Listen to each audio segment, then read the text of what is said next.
Welcome to the Urban Property Investor and this special holiday season podcast. This is episode 3 of the 4-part Property Investment Essentials series. In these episodes, I'll delve into key aspects around value and the types of ways to extract profits from real estate. And there is no better way to do that than learning my 4x growth plan and 4 times growth theory. Just a reminder on what that is in real estate. There are 4 ways to create growth from property. The rate of growth is influenced by local factors, locational growth. The length of growth is impacted by market factors, the market cycle growth. The magnitude of growth is affected by emotional factors, behavioral growth that connects to people and property. And the manufacturing of growth is defined by property factors, which we call deal growth, which of course pertains to how well we buy and how we can add value to real estate. Today's show and episode is all about market growth, the market and pie economics. Free riding is a great way to understand market growth and the 4x growth plan. This episode first aired mid-2023 and was one of the most popular for the year. I've changed the title name to How to Ride the Market Wave. I hope you enjoy the show. The ultimate really is to go, well, there is efficient infrastructure, but there is more coming, or more population, employment and infrastructure. How do I free ride off the back of that?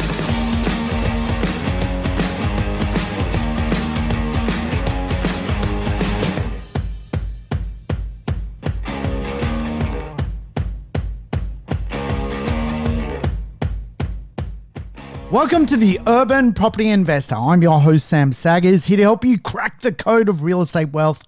Today's show, a code cracker indeed. We're going to dig into free riding and how that works inside the real estate marketplace. Yes, how do you take a free ride around the real estate monopoly board? There is a way, and today we're going to dig into the way it actually works. It's quite a science, and I want to share it with you guys. Hey, welcome back to the show. If it's your first time tuning in, welcome aboard to the Urban Property Investor.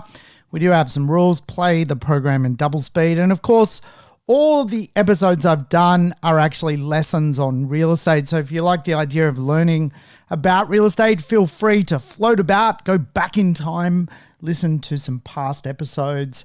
You may learn something, just a thing or two about real estate. A big part of my job these days is simply sharing information.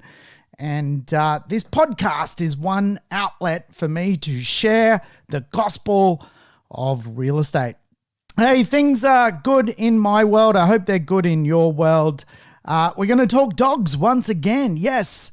Now, we think we have a Guinness Book of Record dog inside of my family. Yes, by marriage. I am married to a Gopnik little woman from Moldova. Moldova is a strange little country in the middle of Europe that nobody really knows about.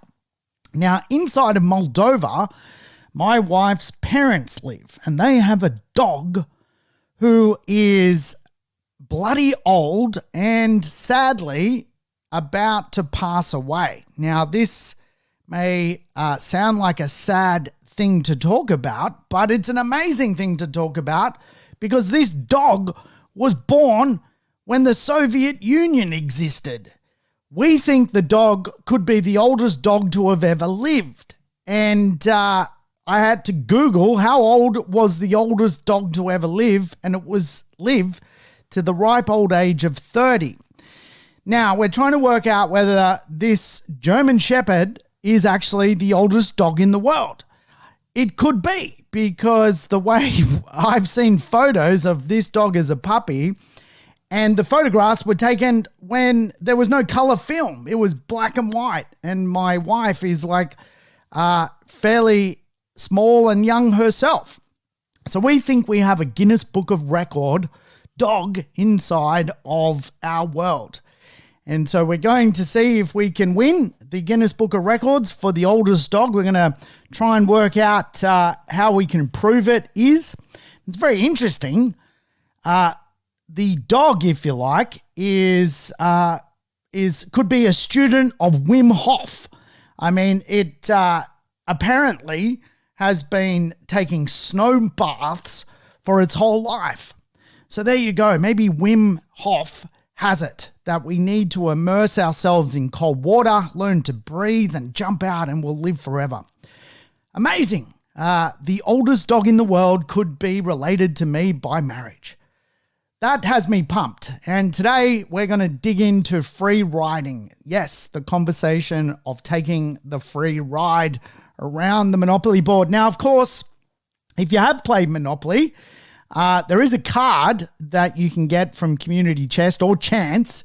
Take a ride, a free ride around the Monopoly board. If you pass go, collect $200. And of course, there is also in the corner of the Monopoly board, the free parking or free riding section of the board. So it is an economic concept, and whoever invented Monopoly, geez, they knew their stuff because they did not leave anything out. Free riding is a big conversation in economics, and I today want to deliver that information to you so you can make some informed decisions on how to invest. Now, if you listen to the last podcast I did, it will make more sense as I talk about free riding. So if you haven't listened to that episode, you probably should go back one episode and listen to the idea around pie economics and trends, momentum trends. There is a difference. Pie, of course, is population, infrastructure, and employment. And momentum trends, things that come and go from real estate marketplaces, are things like demographic shifts, yield opportunities, and also supply and demand. Sometimes we're undersupplied, sometimes we're oversupplied. It's a trend. It's not a stable thing. It's a thing that comes like any trend.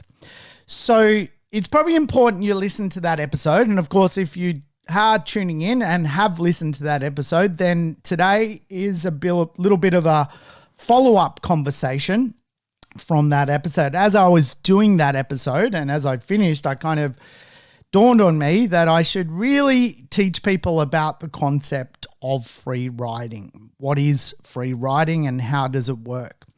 So property free riding for many people is considered a problem, and economics is an interesting subject, something that I just absolutely love. I love the idea that there's an economy out there and there's economic principles that we can learn. So in short, the free rider, if you like, particularly in real estate, is someone who really attempts to buy real estate and use a public good without paying for its use themselves. Now, one way to kind of understand that, if you like, is particularly with infrastructure. If we can go to a suburb, which is perhaps going to get new commercial, new train lines, a new tram stop, that's going to benefit the small amount of people in that suburb or who live close to that infrastructure, but it's not going to be paid for by those people who live next door to that infrastructure or those smaller amount of people in that suburb. Who's going to pay for it is 26 million Australians. And so the free rider logic, if you like, is that a small group of people benefit at the cost of the complete part of society. And so as a property investor, if we want a free ride, what we can do is study population patterns, infrastructure patterns, and employment patterns, and obviously get a free lift in value off the back of it. Now, many, people in society do not like free riding. They do not like the concept that there are free riders out there.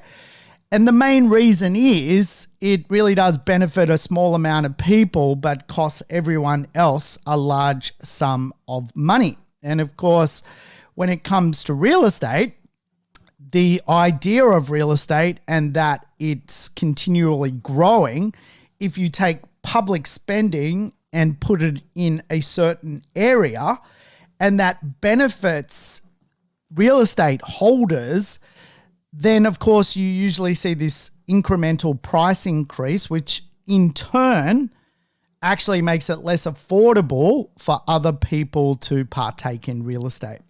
So anti-free riders believe that if someone's going to get a major piece of infrastructure put on their doorstep, they should potentially pay for that in some levy system so that the rest of society doesn't pay for it.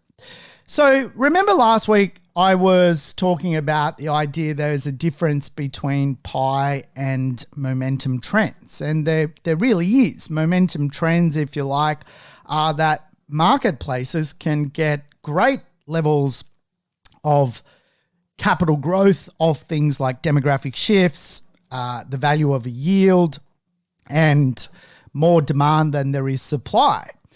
But if there is no pie, population improvement, infrastructure improvement, or employment improvement, really you're buying an asset which is often related to another economic principle, which is known as the greater fool theory.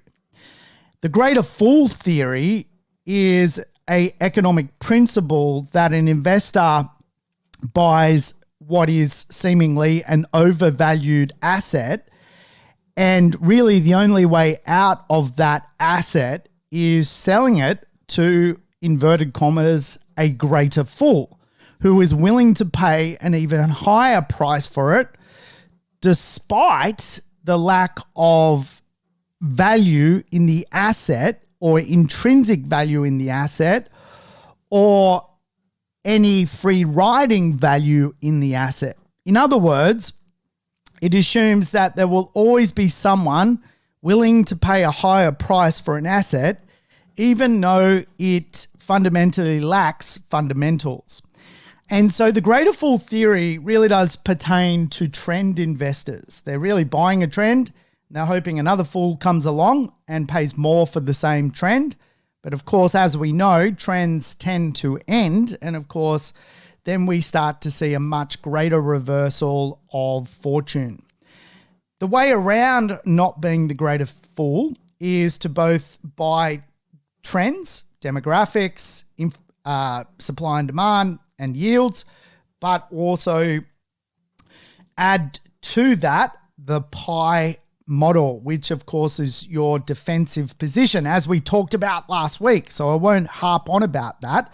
But one way to consider what I'm talking about today is offense is your things like where can we find a shortage of supply and more demand, good demographics, and of course a high yield. Defense is where can we find population, infrastructure, and employment or economics. And the best way to do that, pie, is to also, when we're thinking about pie, is to go to a city which is going to have good population improvement, economic improvement, and of course infrastructure improvement and free ride.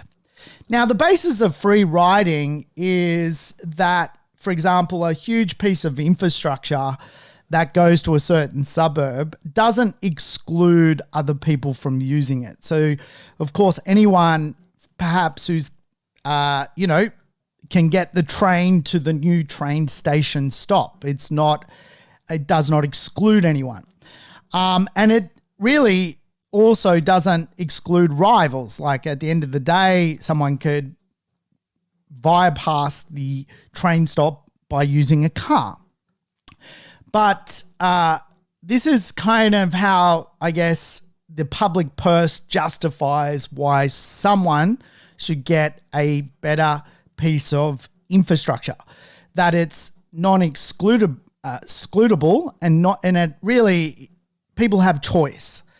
And so the initial investment costs, though, is going to come from the public purse.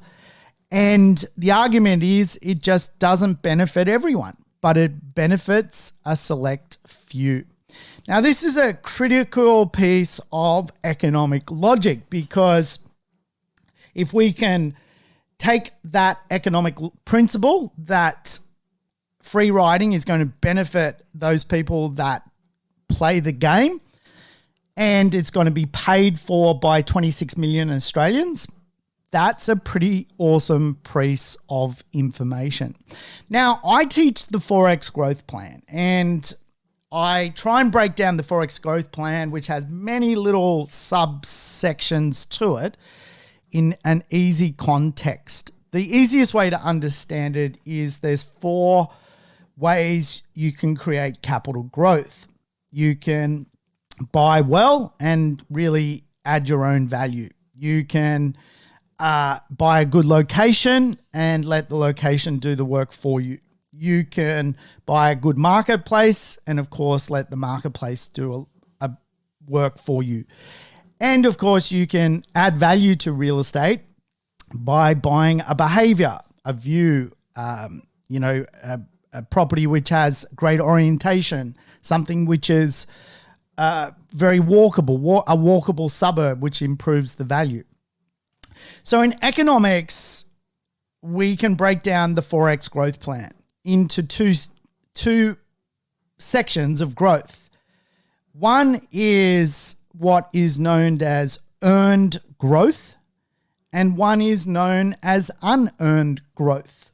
An earned incremental way to make money and an unearned incremental way to make money.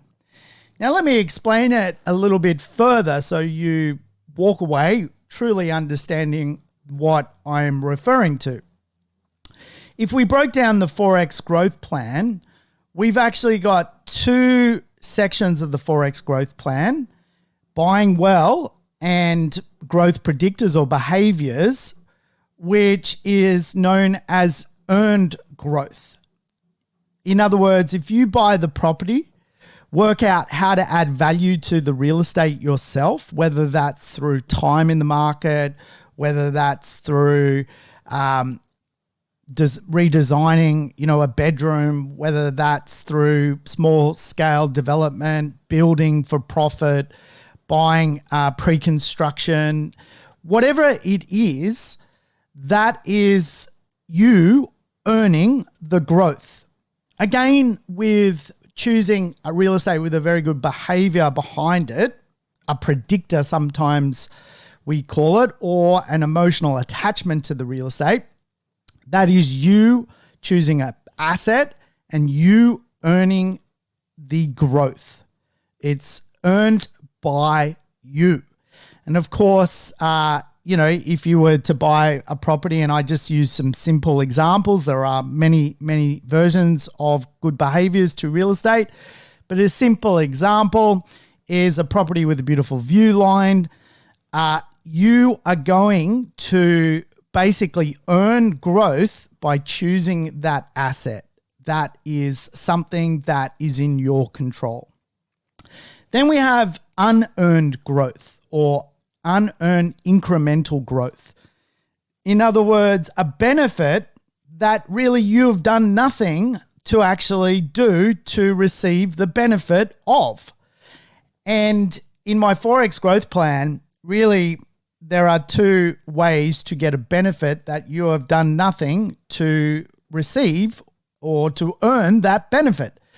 The first one is location growth. In other words, communities growing the betterment of a neighborhood which you're not participating in as an investor. You're not even living in the community and creating no benefit to that community other than you are borrowing the benefit.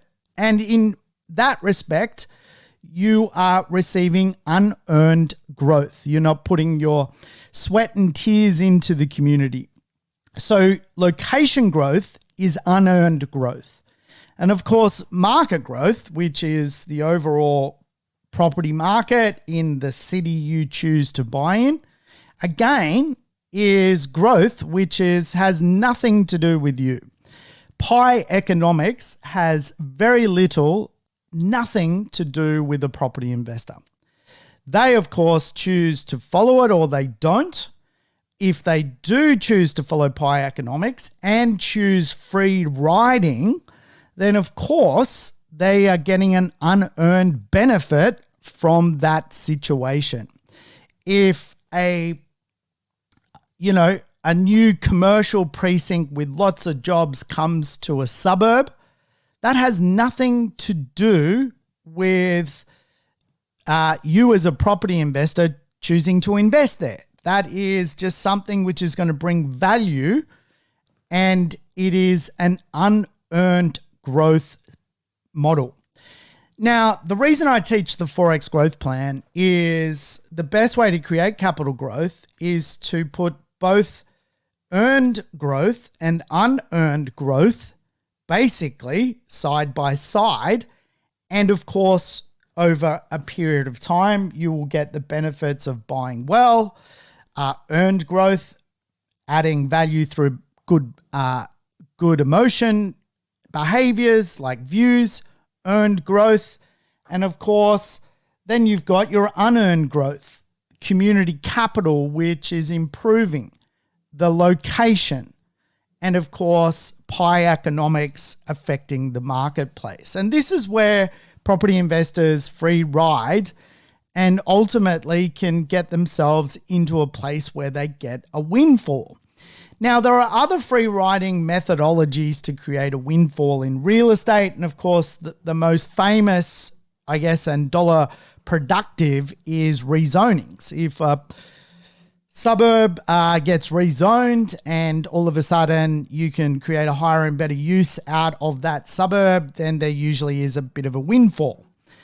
Even certain state governments now have windfall taxes if they, for example, go and rezone a cow paddock into a, housing area, then the farmer who has done nothing to actually get the windfall is now actually paying a certain level of gain tax for that windfall that they did nothing to actually earn.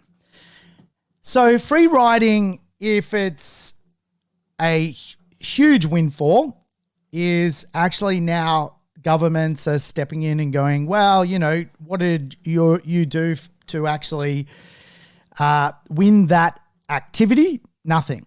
However, at a buy and hold level, which is a lot smaller playbook than, for example, buying, thousands and thousands of acres of land, a small windfall approach of an unearned growth process is really to follow, for example, major infrastructure projects around cities or jobs around cities or population around cities.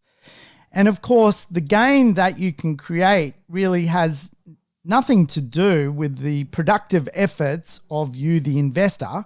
It really is because of the battle plan, if you like, of government. Now, here in Australia, of course, the Australian government has a mandate, by mid-century, they want closer to 40 million people. So it could be anywhere from sort of 36 to 40 million people, depending on what the Australian economy needs any given year. But really, the fact that, over the next few years, Brisbane, Sydney, Melbourne, Perth, Adelaide are going to be the beneficiaries of 10, 15 million people coming to Australia to call Australia home and live. That's not a property investor earning anything other than knowing that knowledge and free riding off the back of it.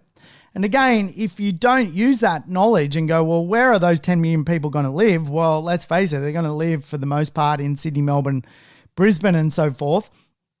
then you've got to make a decision. Is that the free riding ticket you want to be part of? And of course, when it comes to free riding as well, you can often look at economies and go, well, they are actually not going to get the free riding effect. The government's not going to spend money in that area. If they're going to spend money, they're going to upgrade the local swimming pool so kids can learn to swim. That's about it. We are not talking huge population, jobs. We are not talking massive infrastructure projects.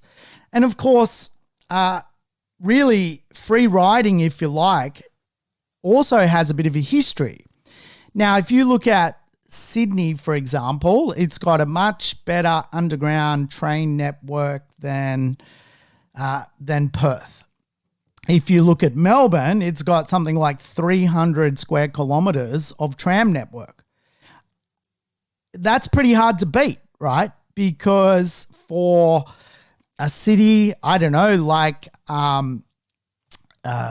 Cairns, can they actually ever afford to put 300 square kilometres or even 100 square kilometres or even 50 square kilometres of tram network in that city?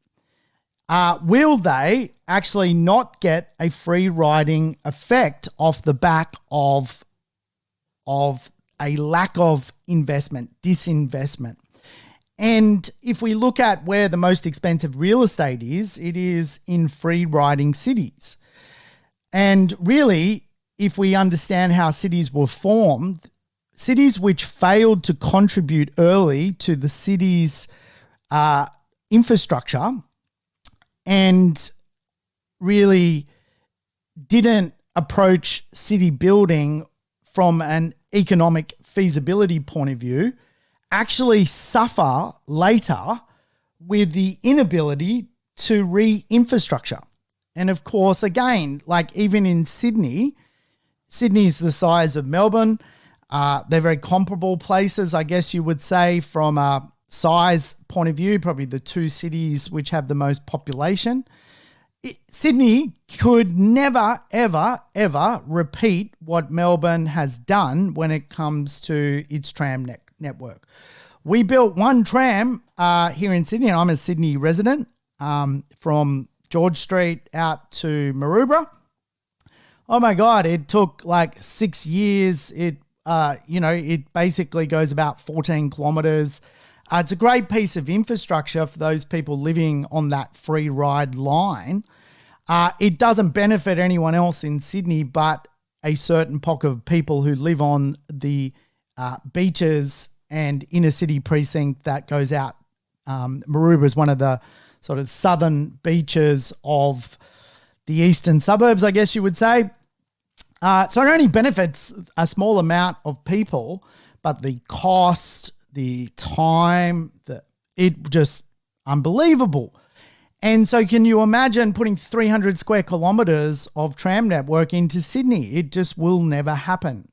So again, like the idea that certain infrastructure exists already is actually a free ride.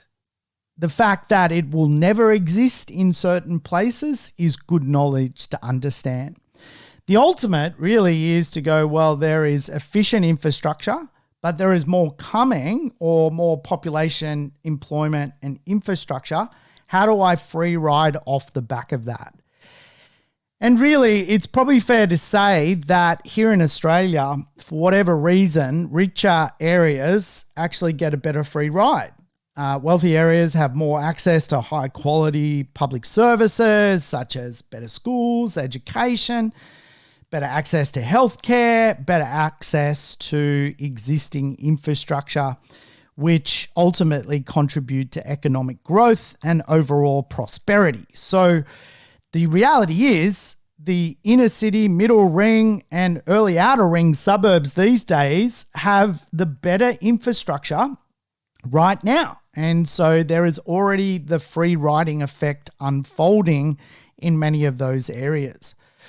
But infrastructure efficiency and free riding actually creates growth. And this is, again, I think with a lot of the investment in Brisbane, for example, a lot of it is because of the idea of the Olympic Games. And a lot of people are like, well, I've got to buy in Brisbane.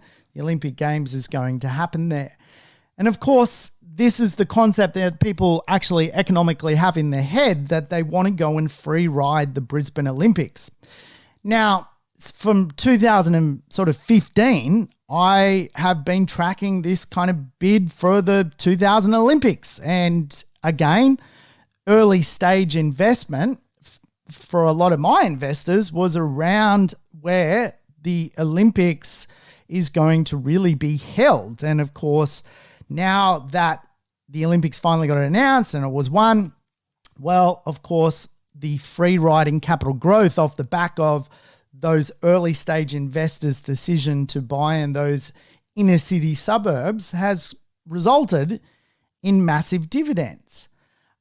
Today, again, like the idea of free riding is something that property investors actually love. But for me, I really, really like free riding that creates a benefit that you're going to absolutely get a reward from, because if you study town planning, you can often find, I guess, free riding pockets which are going to certainly do well. And again, it comes at the public purse, but benefits a very, very small amount of people. So free riding obviously pertains to jobs, population improvement, and infrastructure. And today, I'm using infrastructure to highlight the concept because I think it's the easiest to visualize when you're actually listening. But of course, infrastructure is a way to create money, and you kind of get three, I guess, goes at getting a benefit or a free ride off the back of it. The three stages of impact, if you like, are when a project is announced, i.e., there is a bid for the Olympic Games. When construction starts is really the second stage of impact. And when construction or when the project is completed and operating, which is the third stage of impact. So if we think about the Olympic Games and free riding off the back of that, really the first stage when a project is announced is over. We're now into really construction, starting to build this, many parts of the Olympic Games, whether it's improving swimming pools or, building velodromes and things like that. So obviously the Wollongabba Stadium, for example, is going to get the overhaul. So the benefits of that, you're going to get cross-city rails, which is, again, the benefits of that. Now, again, with the cross-city rail, I was helping people buy as that project was announced, and now you're really, talking about construction, and eventually you'll be talking about it operating. So there is stages to free riding, and obviously early stage has its pros and cons. Certainly major pieces of free riding infrastructure can be announced and then a change of government can happen and they can scrap it. So certainly making a decision based on a project being announced is also has its pros and cons. It may not happen. But certainly when something's going into construction, there is a massive, massive benefit to, of course, using that information to free ride. Now, I mentioned this last podcast, I think, where are the big free rides today? Well, if we go to the major Australian infrastructure projects, we know, for example, WestConnex is in $16 billion program in Sydney Metro, a $12 billion program. That's, again, tramming. If you like, spending $12 billion to do a bit of inner city tram work. Who's going to be the benefit of that? Well, really the lower North Shore, probably people, again, affluent people getting the benefit of it. Metro Tunnel Melbourne, Westgate. These are kind of some of the inner city projects. Melbourne Airport Rail Link. This is really going to benefit a fair few suburbs that sort of, I guess, go from around the airport area in, I guess, the northern area of Melbourne and drift in. And so, again, I'm doing a lot of buying at the moment along that Melbourne Airport Rail Link. You've got things like the Cross River Rail in Brisbane. Again, I've been investing around there for a long time, free riding. Western Sydney Airport. Again, for a lot of people who've invested around there, they've done really, really well. Free riding off the back of that. Western Sydney infrastructure plan. You've got the MetroNet in Western Australia, which is basically a tram line. Again, there's some free riding opportunities around there. So this is the concept that if we become a property investor, we can create our own value, but we can also use value that we have done nothing to do to receive the benefit of. And again, like this is why the Forex growth plan is a great growth plan, because you're not only trying to add value to real estate, trying to choose the right real estate which carries the right behaviors and emotions, but you're also trying to buy a very good location where the community, which you're not even part of, is creating a better free ride. And of course, if you buy real estate where there is both trends that are positive, but also pie economics, and inside the marketplace of pie economics, you buy where the free riding is on the town plan map, you're going to get the full experience of the Forex growth plan. And again, it's happened to me, if you like, where, for example, I bought in an inner city suburb of Dulwich Hill, I don't know, back in 2007, I think it was. Bought myself sort of a double-story townhouse style kind of apartment, but it's more or less like a townhouse because it's double-story. It's just inside an apartment complex. Yeah, man, like I got a deal. How did I get a deal on that Forex growth plan? Let's go through it. I basically picked it up as a bit of a bargain because in 2007, it was a bit like the market is today. There was, a few bargains out there to be had, and a little bit of opportunity. And so I nabbed an opportunity, and at the time I got myself around a $60,000 discount, which doesn't sound like much, but it was a great start to the investment. So I ticked the box with deal growth. From, I guess, behavior point of view, which I could control by choosing the real estate. One street across is a beautiful little park. And so I had very good space to my property's value, even though I had no land content. And really the behavior of that neighbor, of that parkland, added a lot of value to the real estate. I chose to buy there knowing that it had green space next door. And so I earned the growth off that green space. The location actually was an inner city suburb of Dulwich Hill, and it was getting also the light rail and so the tram. So a couple of years later, the tram came to the suburb, and of course the tram, which was free riding, was I was the benefit of, but I did nothing to earn. I didn't do a thing. I didn't help out building the tram. I didn't pay for the tram myself. I just paid my taxes. And really, the tram's a success story to Dulwich Hill, but again, like 26 million taxpayers paid for that. And really the beneficiary is really properties which are kind of walkable to about the 7 tram stops. That's about it.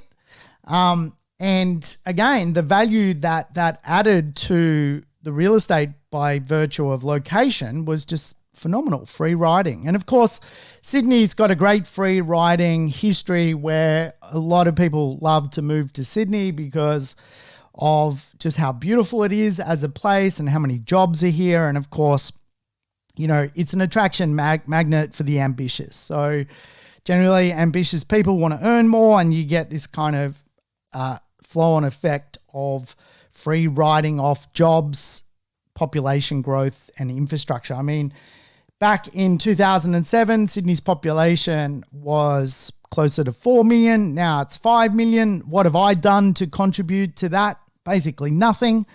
And I've got the free riding benefit of more people fighting over more space inside of the city itself. Free riding. So one way to examine free riding, if you like, of course, is the concept that there is a crane index, the idea that cranes are monitored. Where are infrastructure programs going inside of Australian economics? And of course, for example, if we looked at Hobart, the current crane count, this is about 3 months old, is 2. Darwin, 2. Adelaide, 17. 17 cranes in Adelaide, 12 in Newcastle. If we go to Sydney, though, there's 380 cranes. So you can see a lot of, obviously, free riding happening inside of Sydney. Obviously, a bigger populace than, for example, Newcastle. But we can probably work out that even from that example, where there's 600,000 people living in sort of Greater Newcastle and there's 12 cranes, and there's 5 million people living in Sydney and there's 380 cranes, the maths actually free rides better for Sydney than it technically does Newcastle. Newcastle kind of interlinked feeder economy. I own investments in Newcastle, great place. But again, at the moment, seemingly, there's a lot of free riding going on in Sydney.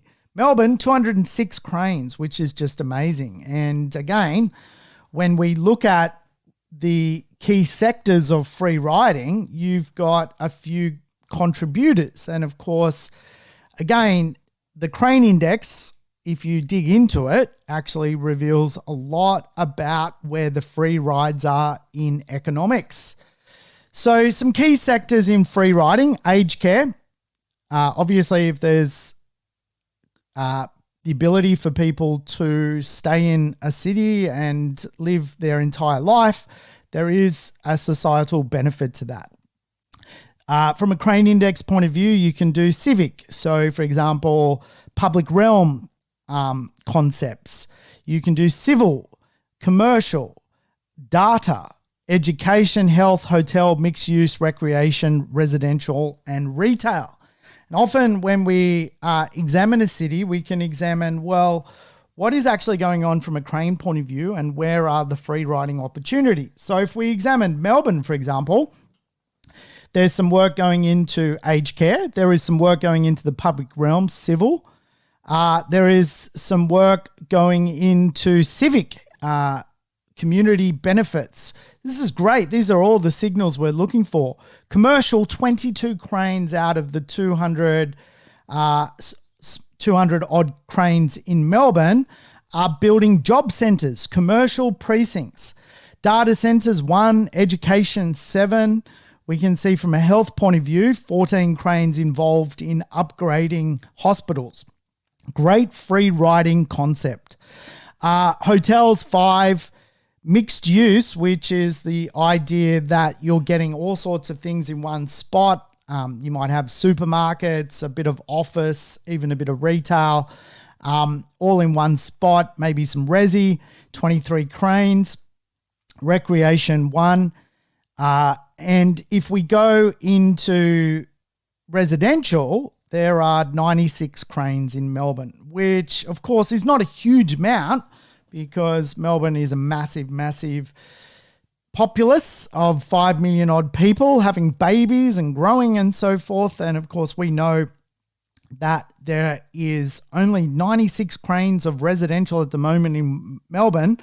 Actually, there are more cranes providing free riding than there are cranes providing residential accommodation.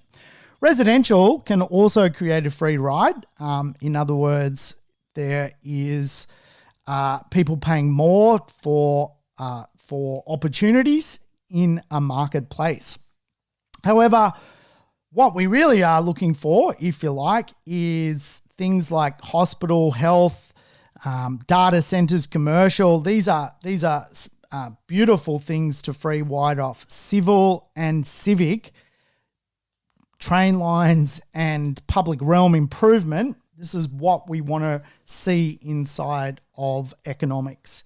Now, again, if we looked at, for example, the Gold Coast, if we actually looked at the train index in the Gold Coast, we've got a lot of cranes, something like 52 cranes in the Gold Coast, which is an interesting count at the moment. However, of the 52 cranes, 48 are residential. So there really is not much free riding being put into other sectors. So you've got one in aged care, you've got 2 in commercial, and you've got 1 in hotel, and 48 residential. So 52 cranes in the Gold Coast, of which basically 90%, 95% is basically new housing. Now, depending on where that housing is going, obviously it can create a benefit, or it could also potentially create a future problem of too much stock being produced inside of the Gold Coast economy. However, I would say most of it is actually now luxury apartments, and by looking at where the cranes are on the map, most of them seem to be on the beaches of the Gold Coast, probably providing that downsizer accommodation where generally they're a cash buyer coming into the Gold Coast marketplace to chase that sun. But what is interesting between, I guess, if you examine Melbourne and you examine the Gold Coast is, Melbourne's 8 times the populace of the Gold Coast, and actually from a residential point of view only has 96 cranes compared to 48. So in other words, you can see Melbourne is very much undersupplied of stock coming through the crane index. We can see that there is a healthy residential trend there of not enough stock coming through the system. But if we take out supply, which is a trend mechanism, we can then just look at the other things, which are basically free riding. Again, hospitals, free ride, retail, free ride, healthcare, free ride, education, free ride, civil, free ride, commercial, free ride. So again, like the point of today's conversation is to not own real estate where you're based on your basis of ownership is the greater fool theory. And of course, again, the greater fool theory is just that someone has to come along and pay more for the real estate than you have paid based on a lack of fundamentals that are actually in that particular place. And the greater fool theory scares me a lot. I don't think it's a wise way to invest. Again, I would use the Forex growth plan. And the Forex growth plan is very pro free riding in pie economic areas. So when you think about, free riding, like let's just break it down. Perhaps we follow, for example, Melbourne's suburban rail loop, which I'm doing at the moment. You basically look for suburbs where there's going to be an impact point off the back of infrastructure. More improved infrastructure is actually a productivity measure of innovation of a economy. And of course, if you examine the benefit of, for example, a new train station coming to a suburb, obviously you're going to get improved transportation.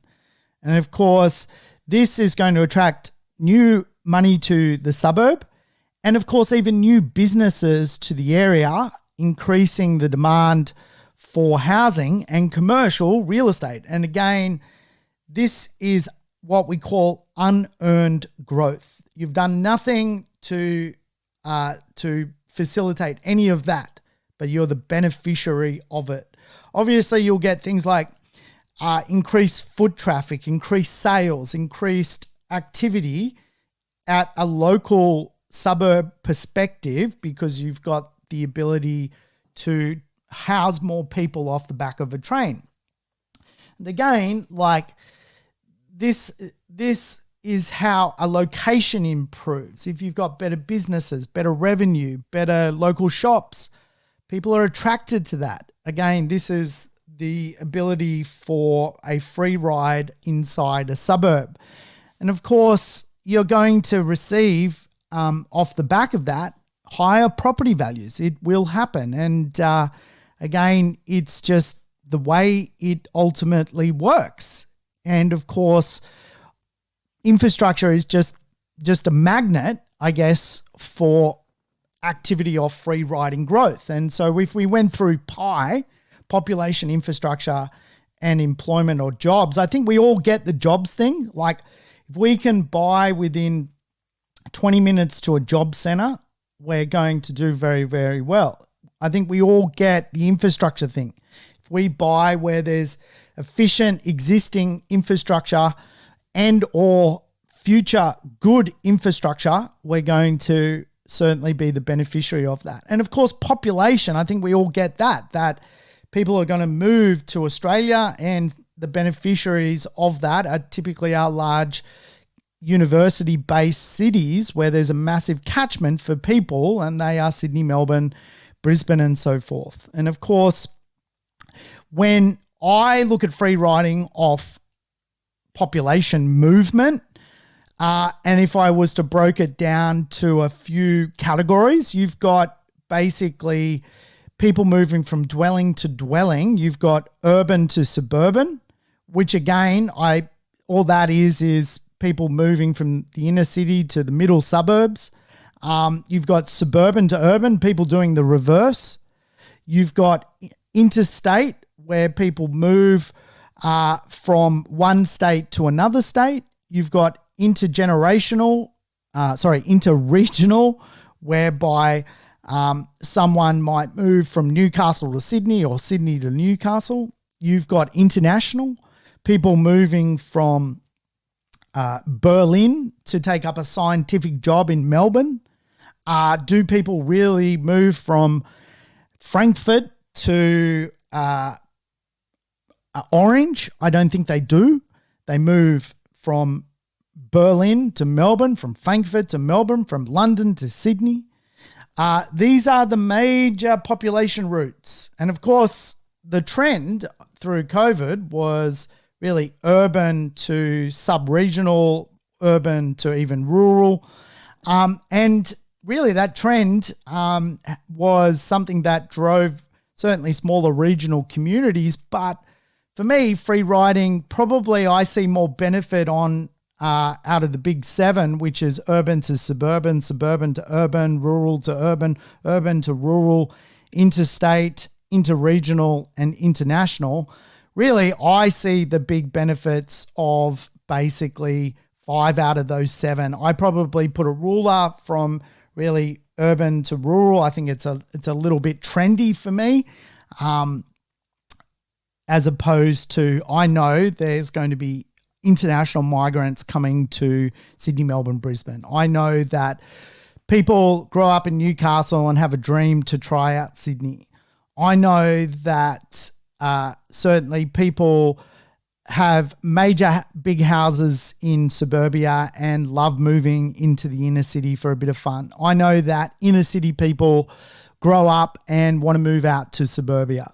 I know that. That's irrefutable. I can't guarantee when someone wants to go and live in a regional community. I don't know when that's going to happen. I know it's a trend, but it's not something that technically I like to bet on, because even in those rural communities or sub-regional or smaller villages or small little cities, if you like, that are not part of the top 10, 15 places to invest in Australia, I don't know what their free riding activity is. I struggle to understand where the free rides are inside of economics in those places. They're really trend or momentum marketplaces based on demographic shifts, yields, and of course, supply and demand, which was quite favorable during COVID. But are those days over? Yeah, probably. So if you were, for example, using my 5 cities plan and you were trying to link it to free riding of population, you could build a great portfolio. You could, for example, have Sydney urban, Melbourne suburban, Brisbane suburban, Newcastle urban, and Adelaide suburban. Like, that is really how you could shape a property portfolio, for example, that you've got these properties in these cities which are going to benefit from population, infrastructure, and employment. And if you're smart about where you invest, you can do the free ride. And if you're even smarter about how you approach investing, you can use the 4X growth plan, which of course is buy well, free ride off a location, free ride off pie economics in a market, and of course, add some value your own way through making sure that you choose a great reason as to why that real estate is going to create emotion. We call that behavioral growth. All right, folks, that's it from me. Thanks for tuning in to the Urban Property Investor. I'll catch you next time. I'll let you know if we win the Guinness Book of Records for the world's oldest dog. The last Soviet dog is sadly passing away, but was he a world record holder? We will soon find out. And if you're keen to dig deeper into this topic and explore the world of property investment in Australia, don't miss our up-and-coming property investment webinars. Click the link below to explore our exciting 2024 lineup, where you'll discover how you can kickstart your property journey and supercharge your property portfolio.